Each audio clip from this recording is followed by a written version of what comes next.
accepting an award for something you didn't do make feel the slightest bit deceitful? Does deceitful mean impressive? Heroic? Awe-inspiring? Fine, I don't care what it means. We're talking about a light-eating Zagroot here. You know what this will do for my approval rating? Welcome back, moral gamers. What do you get when you cross the Musketeer motto with an alien and a robot? It's all for one, one for all. It's Ratchet and Clank, all for one on PlayStation 3. Similar to Marvel Ultimate Alliance and other 4-player titles, All for One pits you and 3 other players against hordes of minions. In the spirit of this series, you'll have to up your arsenal if you want to complete this title. There are tons of guns ranging from rocket launchers to flamethrowers, and when your ammo runs out, it's the same old hand-to-hand combat found in most kids' titles. When you're not fighting, you'll have to work as a team to overcome obstacles. All for One is geared towards the multiplayer experience. If a chasm's too wide, just fling your friend across and use the tether to pull yourself in. These multiplayer puzzles are fun at first. After the 20 or so time that you're tossing your ally across, it becomes more standard than anything. When playing alone, I tend to run into AI issues. For some reason, the computer thinks it's a good idea to jump back towards me as I'm trying to get across the chasm, which causes us both to fall to our death. Go figure.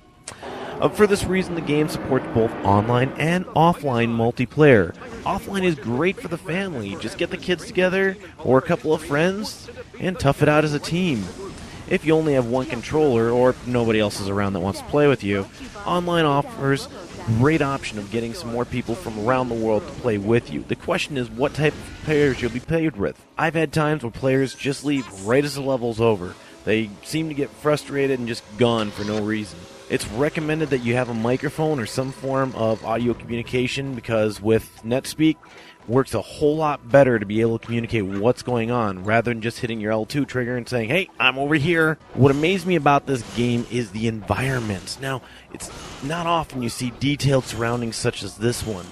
When you're fighting the Zagroot in the first level, you'll see that sucker tearing up the background. It's just beautiful, amazing. Developers put a lot of love into this game. The question you have to ask is this game worth your title? Ratchet & Clank, All for One, takes up 28 gigabits of space to install it.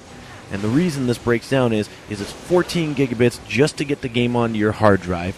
And while you're installing it, it requires an open 14 gigabits to actually install it. Once you're done, it's only 14, but it is a large download. And I don't see very many games this big out on the PlayStation Network today. Considering that Rock Band Guitar Hero music has consumed half my hard drive, this took some serious finagling to get installed. Nevertheless, Ratchet & Clank All for One is worth it. The game has a low learning curve, and it's fun and challenging for both kids and adults. The story is filled with tons of cheeky moments, such as the President's invitation to be the tool of justice.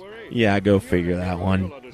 You're incentivized to return to past parts of the game to collect pieces of your character's mech suit, as well as other little knickknacks here and there. So, all this to say, it's a pretty slick title. What I didn't like about the game is the aforementioned AI issues, as well as online play. When another character connects online, it can take up to 4 minutes for them to sync with you. And in that particular case, if I'd known, I would have gone and made myself a sandwich. But once connected, online play is smooth. Morally speaking, this is a family title. This game features comic violence and holds an E10 plus rating.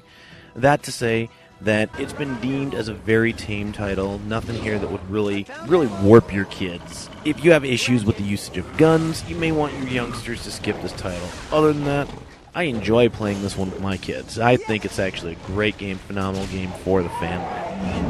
All systems are fully operational. Excellent work. The wigwam has been defeated.